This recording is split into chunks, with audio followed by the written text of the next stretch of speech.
सब लोग सोचते हैं कि वो बस एक गरीब गांव का एक लाचार लड़का था, लेकिन आखिर में वही इतिहास का सबसे महान राजा बन जाता है। बहुत समय पहले एक आदमी जिसका नाम ग्री था, एक अनाथ बचपन से उठकर पूरी दुनिया का विजेता बन गया था। कोई भी उसके सामने टिक नहीं पाया और जो भी उसके खिलाफ जाता उसे बिना कोई दया के धरती से मिटा दिया जाता। लेकिन दुनिया की सारी ताकत के बाद भी उसके जीवन में कोई सुख नहीं था, क्योंकि वो अकेला था। फिर एक दिन अचानक वो खुद को एक गहरे समंदर में डूबता हुआ महसूस करता है और एक आवाज उससे कहती है कि अपने अगली जिंदगी में रोशनी की तलाश करे। राजा समझ जाता है कि उसकी मौत हो चुकी है और तुरंत ही अगले पल वो अपने आंखें एक अंधेरे कमरे में खोलता है, जहाँ दो अनजान लोग उसके सिर के ऊपर झुके होते हैं। वो उसे आर्थर कहकर बुलाते हैं और एक दूसरे से कहते हैं कि उनका बेटा कितना उन जैसा दिखता है, जबकि उसे ये तक पता नहीं होता कि ये लोग कौन है और वो कहाँ है। अब उसे पता चलता है कि उसका पुनर्जन्म हो चुका है, पूरी पिछले जिंदगी की यादें और समझ के साथ। वो महान राजा जो अब एक मामूली सा बच्चा है, आर्थर के रूप में अपने इस नई जिंदगी को काफी लो लेवल मानता है। वो अपने शरीर पर ज्यादा कंट्रोल नहीं रख सकता और एक छोटे बच्चे जैसा एक्ट करते हुए जब उसके माँ बाप उसका डायपर बदलते हैं तो उसे बहुत ज्यादा शर्म आती है।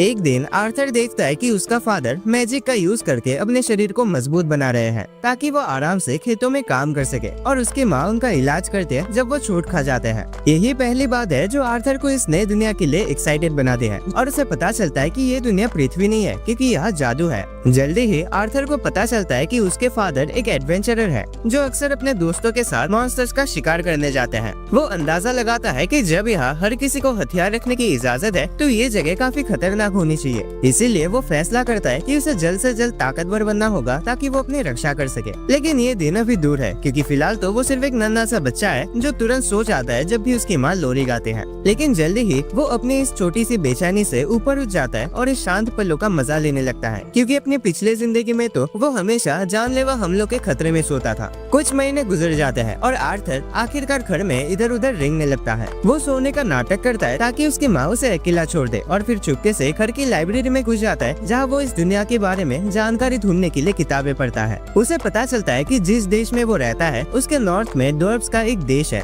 और ईस्ट में एल्व्स का, इंसानों का अपना एक देश है जिसे एक राजा संभालते हैं। लेकिन उसकी पिछली जिंदगी की तरह यहाँ सिंहासन के लिए लड़ाई नहीं होती, यहाँ राजा का बेटा ही अगला राजा बनता है। फिर वो एक और किताब पढ़ता है जो जादू के बारे में बताते हैं और आर्थर को समझ आता है कि इसी मैजिक के कारण ये दुनिया साइंस और टेक्नोलॉजी में इतने पीछे है। उसे पता चलता है कि लगभग 1% लोग ही मैजिक का यूज कर सकते हैं और किसी इंसान की मैजिक कैपेसिटी उसके माँ बाप की कैपेसिटी पर निर्भर करती है। किताब बताते हैं कि मैजिक यूजर्स मेनली दो तरह के होते हैं। पहले होते हैं ऑगमेंटर्स जो माना का यूज करके अपनी फिजिकल एबिलिटी को बहुत ज्यादा बढ़ा लेते हैं और एक वॉरियर जैसे लड़ते हैं। दूसरे होते हैं कॉन्ज्यूरर्स जो अपने माना को अपने शरीर के बाहर प्रोजेक्ट कर सकते हैं, जैसे जादूगर करते हैं। आर्थर को समझ आता है कि उसके फादर एक ऑगमेंटर है, लेकिन वो सोचता है कि उसकी माँ एक टिपिकल कंज्यूरर नहीं है, क्योंकि उनकी हीलिंग पावर कुछ अलग सी लगती है। वो इस बारे में ज्यादा नहीं सोचता और किताब में मैजिक यूजर बनने के तरीके पढ़ता रहता है। किताब बताते हैं कि मैजिक यूज करने के लिए एक मैजिक कोर होना जरूरी है, जो तब बनता है जब किसी इंसान के शरीर के अंदर की माना को एक सिंगल पॉइंट पर कंसंट्रेट किया जाता है। अक्सर लोग जवानी के बाद ही इसे बनाना शुरू करते हैं और एक मजबूत मैजिक कोर बनाने में साल लग जाते हैं। लेकिन आर्थर तो पहले ही अपनी पुरानी जिंदगी में ऐसे कॉन्सेप्ट के बारे में जानता था।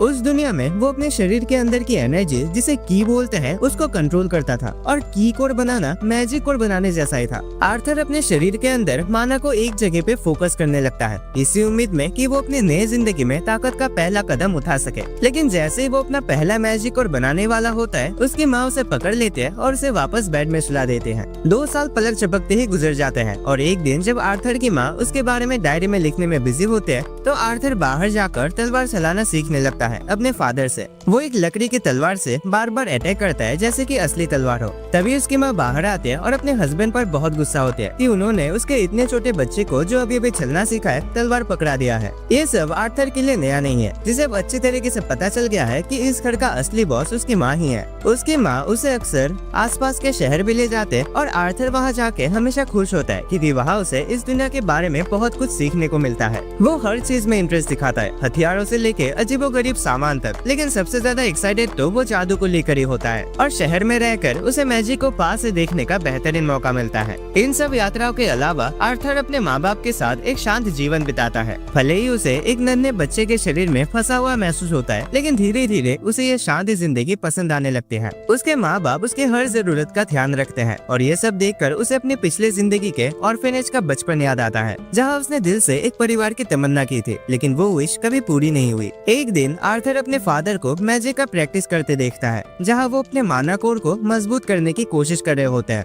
आर्थर उन्हें देखकर काफी एक्साइटेड हो जाता है, लेकिन उसके फादर बस जमीन से कुछ पत्थर ही उठा पाते हैं माना के जरिए। आर्थर बिल्कुल इम्प्रेस नहीं होता, उसे लगता है कि नमूनाबाजी करने से अच्छा तुम हाथों से पत्थर उठा लेते। तभी उसकी माँ उसके पास आकर कहते हैं कि उसके फादर ने अपने बेस्ट एफर्ट नहीं दिए हैं। फिर उसका फादर दोबारा पूरा ध्यान लगाकर अपनी वाइफ को इम्प्रेस करने के लिए एक के बाद एक जबरदस्त अटैक्स करता है, जिससे जमीन तक हिल जाते हैं। इस बार आर्थर अपनी फादर की स्किल से सच में इम्प्रेस होता है। उसकी माँ को यकीन होता है कि जब वो बड़ा होगा तो एक महान योद्धा बनेगा। आर्थर तुरंत ट्राई करना चाहता है, लेकिन उसकी माँ उसे उठाकर सुलाने ले जाती है। रास्ते में वो लाइब्रेरी के पास से गुजरते हैं तो आर्थर अपनी माँ से रिक्वेस्ट करता है कि वो उसे किताबें पढ़ने दे। पहले तो उसकी माँ मना कर देती है, लेकिन जब वो मासूम सी नजर से उसकी तरफ देखती है तो वो मान जाती है। आखिरकार वो उसे अकेला छोड़ देती है लाइब्रेरी में और बाहर चली जाती है अपने हस्बैंड के पास। आर्थर फिर अपने शरीर की सारी माना को एक जगह पे फोकस करने लगता है, जैसे वो पिछले 2 सालों से कोशिश कर रहा था। उसे लगता है कि अब वो मैजिक यूज करने के बिल्कुल करीब है और तभी अचानक उसका माना कोर बन जाता है, जिसकी वजह से एक भयंकर धमाका होता है जो पूरे घर को उड़ा देता है और आर्थर के फादर अपनी वाइफ को बचाते हुए घायल हो जाते हैं। दोनों घबरा जाते हैं कि उनका बेटा कहीं खतरे में तो नहीं है,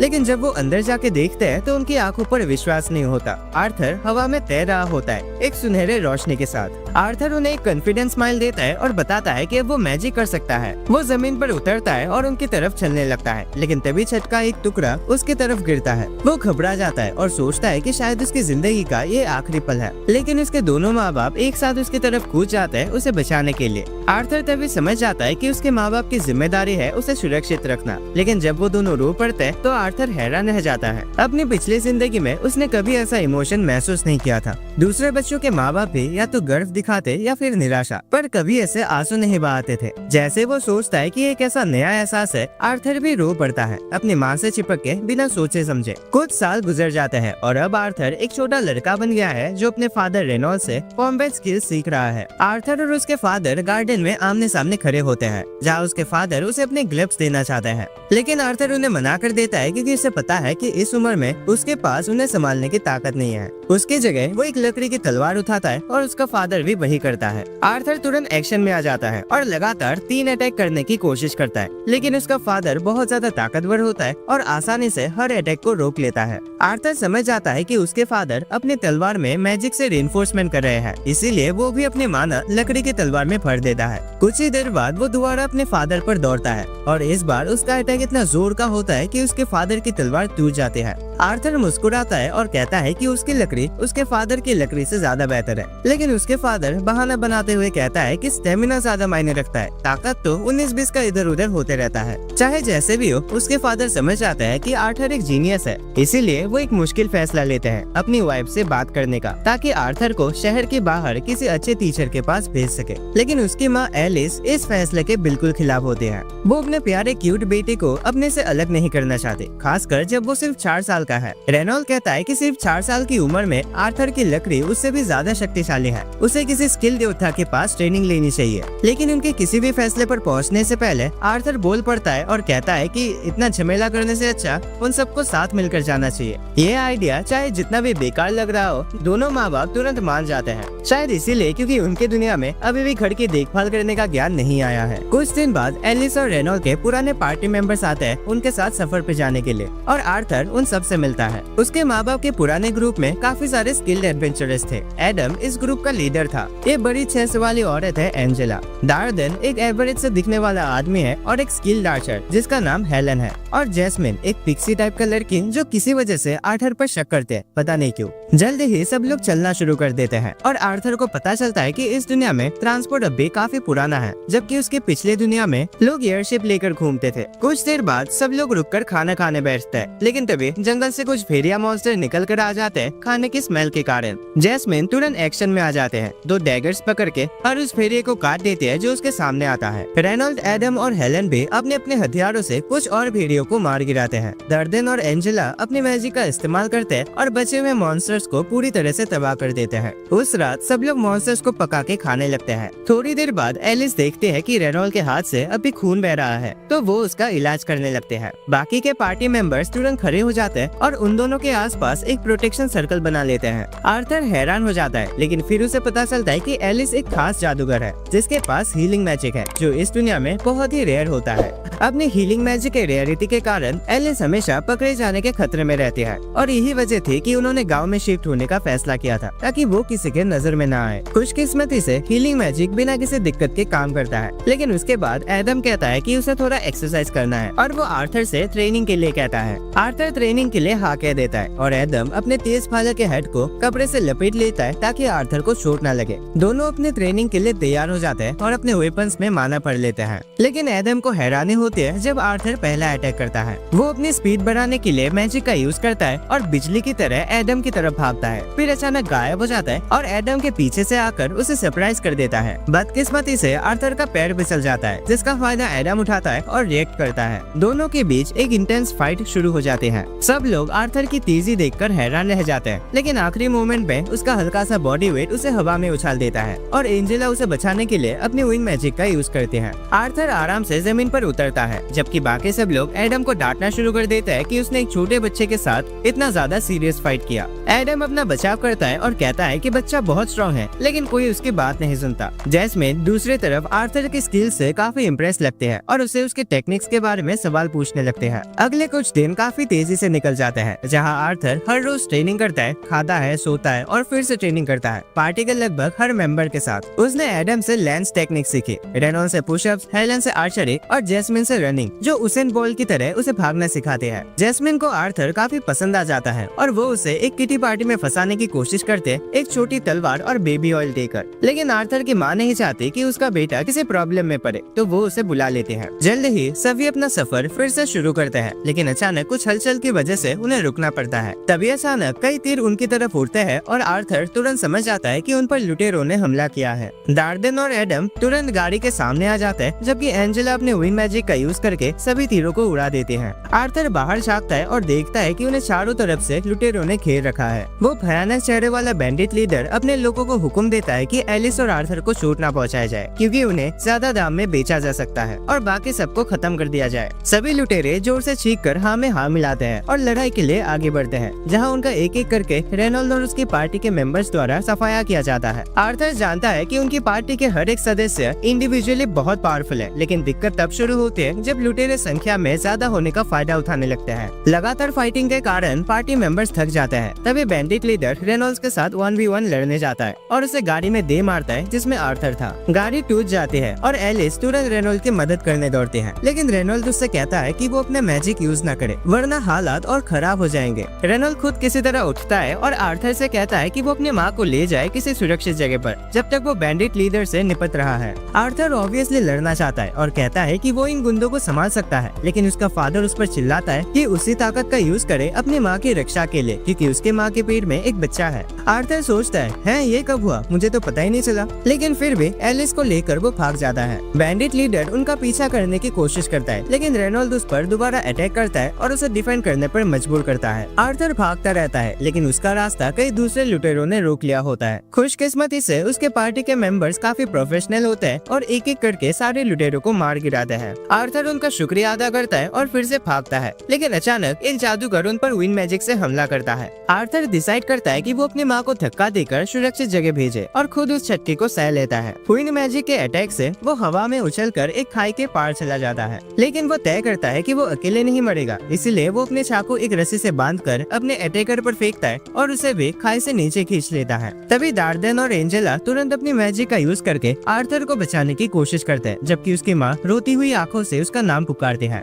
उसी दौरान आर्थर एक अलग ही शांति महसूस करता है, जैसे उसने कुछ बड़ा हासिल कर लिया हो। आर्थर सोचता है कि क्या यही खुशी का एहसास होता है, जब अचानक उसकी आंखों में आंसू आ जाता है, क्योंकि उसे याद आता है कि वो बड़ा भाई बनने वाला था, लेकिन अब उसे लगता है कि वो जिंदगी उसे छीन ली गई है। जैसे आर्थर गिरने के बाद अपनी आंखें खोलता है, उसे पता चलता है कि वो अभी भी जिंदा है। वो सोचता है कि वो कहाँ है, तभी जमीन उसके नीचे से कांपने लगती है, जैसे कोई बहुत बड़ा चीज उसकी तरफ बढ़ रहा हो। आर्थर उठकर देखने की कोशिश करता है और तभी एक डरावने शक्ल वाले डीमन को देखकर उसकी रूह कांप जाती है, जो उसका नाम लेकर उसे बुलाता है। आर्थर डर जाता है, लेकिन वो एक सिग्मा बॉय है जो बिना फाइट के हार नहीं मानता। वो डीमन पर अटैक करता है, लेकिन डीमन उसे आराम से एक तरफ पटक देता है। जैसे आर्थर उठता है, डीमन कहता है कि उसे अभी बहुत कुछ सीखना बाकी है। फिर वो डीमन उसे ये भी बताता है कि वो उसका दुश्मन नहीं बल्कि दोस्त है। आर्थर समझ नहीं पाता कि क्या हो रहा है। तभी डीमन कुछ फल तोड़ के लाता है और कहता है कि पहले उसे खाना होगा, वरना वो कोई भी सवाल का जवाब नहीं देगी। आर्थर के पास कोई और ऑप्शन नहीं होता, तो वो तुरंत फल खाना शुरू कर देता है। खाने के बाद वो डीमन से पूछता है कि क्या उसके माँ बाप ठीक है। डीमन उसे एक विजन दिखाता है जिसमें रोड पर उसके पेरेंट्स और उसके दोस्तों ने लुटेरों से लड़ाई की थी।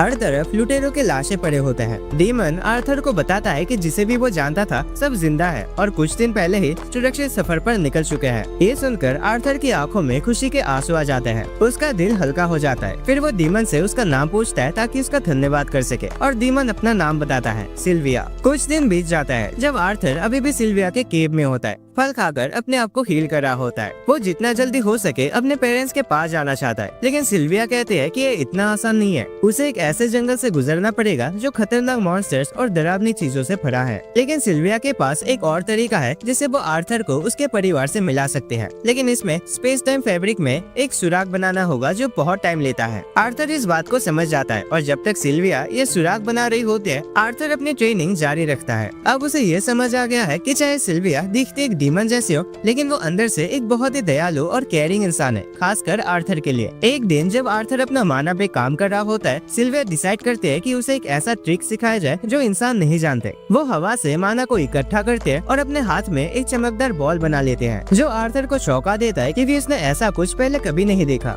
सिल्विया उसे बताते हैं कि ज्यादातर इंसान सोचता है कि वो या तो माना इकट्ठा कर सकता है या उसका इस्तेमाल, लेकिन नेचर में काफी जीव ऐसे होते हैं जो दोनों काम एक साथ कर सकते हैं। वो आर्थर को ये ट्रिक सिखाने का ऑफर करते हैं, लेकिन उससे पहले वो जानना चाहते हैं कि आर्थर इतना स्ट्रॉन्ग होने के बाद क्या करेगा। आर्थर काफी देर तक सोचता है और फिर जवाब देता है कि जब वो स्ट्रॉन्ग बन जाएगा तो हर उस इंसान को मार देगा जो उसके लोगों को नुकसान पहुंचाने की कोशिश करेगा। लेकिन सिल्विया को ये जवाब पसंद नहीं आता और वो उसे एक तरफ पटक देता है। आर्थर इस बात से गुस्सा हो जाता है, लेकिन सिल्विया उसे कहती है कि उसने उसका टेस्ट फेल कर दिया क्योंकि वो किसी ऐसे इंसान को कुछ भी नहीं सिखाएगी जिसमें से पागल और जानलेवा सोच हो। आर्थर कंफ्यूज हो जाता है क्योंकि उसके पिछले जिंदगी का बस एक ही लेसन था, तुम स्ट्रॉन्ग बनो ताकि अपने दुश्मनों को मार सको। लेकिन जब सिल्विया उसे पूछती है कि क्या उसे हमेशा लोगों को मारने के बारे में सोचना अच्छा लगता है, तो आर्थर चुप हो जाता है। फिर सिल्विया उससे कहती है कि ताकत का इस्तेमाल सिर्फ मारपीट के लिए नहीं होता और वो नहीं चाहती कि आर्थर अपनी जिंदगी गुस्से और वायलेंस में बर्बाद करे। उसकी बातें सीधा आर्थर के दिल को छू लेते हैं, जैसे कि सिल्विया उसकी पुरानी जिंदगी के बारे में सब कुछ जानती हो।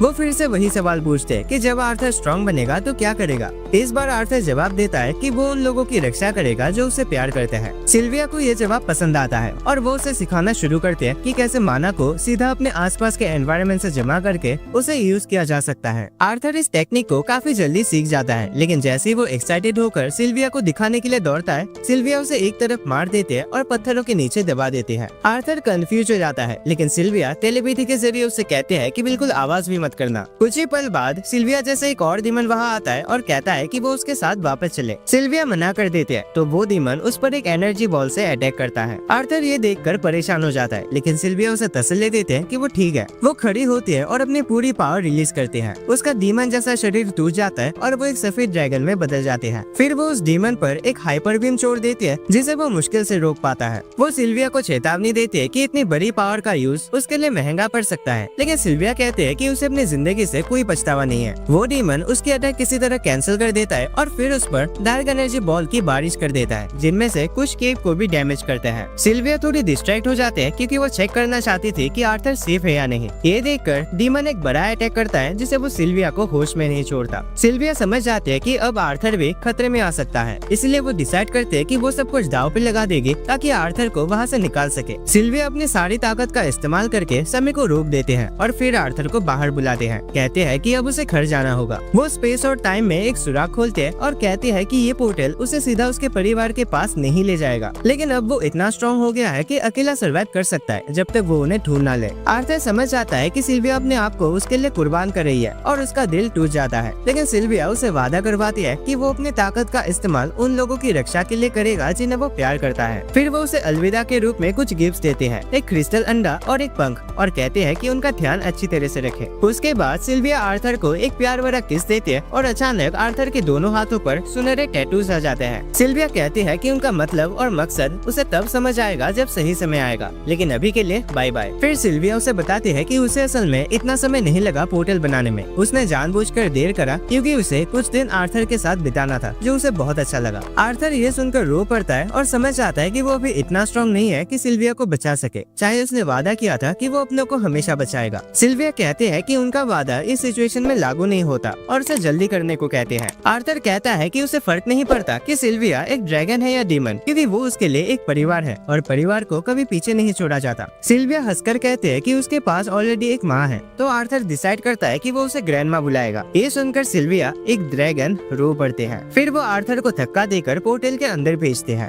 आर्थर अंडा और पंख लेकर जाता है, लेकिन जैसे वो पोर्टल में जाता है और पीछे मुड़कर सिल्विया को अलविदा कहना चाहता है, उसे महसूस होता है कि वो खींचा जा रहा है। जैसे आर्थर चला जाता है, सिल्विया अपने पावर रिलीज करती है और केव में समय को नॉर्मल कर देती है, जिससे डीमन का अटैक तुरंत उस पर लगता है। वो जमीन पर गिर जाते हैं, लेकिन जैसे ही डीमन अपने जीत पर गर्व करता हुआ उसकी तरफ बढ़ता है, सिल्विया अचानक उस पर अपनी पूरी पावर से अटैक करते हैं। दूसरी तरफ आर्थर पोर्टल के अंदर ट्रेवल कर रहा होता है जब उसे सिल्विया की आवाज पर से सुनाई देती है। वो कहते हैं कि दुखी महसूस करना ठीक है, लेकिन उसे मेहनत करके एक दिन खुशी में बदल देना चाहिए। आर्थर कहता है कि वो ये नहीं कर सकता, लेकिन सिल्विया कहते हैं कि उसे पता है कि आर्थर कर सकता है, क्योंकि वो इतिहास का सबसे ताकतवर राजा था। आर्थर ये सुन के हैरान हो जाता है कि सिल्विया उसके पिछले जिंदगी के बारे में जानती थी। वो पूछना चाहता था कि क्या सिल्विया ही थी जिसने उसे इस दुनिया में भेजा था, लेकिन उससे पहले ही वो पोर्टल से बाहर आ जाता है। आर्थर थोड़ा रो लेता है सिल्विया के लिए, लेकिन फिर खुद को संभालता है और उस क्रिस्टल एग को अपने बैग में रख लेता है। उसके बाद वो आसपास देखता है और समझ आता है कि वो एक घने और खतरनाक जंगल में है। सो आज का ये वीडियो यहीं पर खत्म हो जाता है और कमेंट्स में बताना कि तुम्हें इसका अगला पार्ट चाहिए या नहीं। एंड वीडियो पसंद आई तो लाइक करना, चैनल पे नए हो तो सब्सक्राइब करके रखना ताकि तुम ऐसे मजेदार एनिमेस मिस ना करो। और अगर आपको मैजिकल या फिर इसेकाई टाइप के एनिमेस देखना पसंद है तो स्क्रीन पे शो हो रहे उन वीडियोस पे क्लिक करना। बाकी मैं तुम्हें मिलता हूँ एक और नए वीडियो में।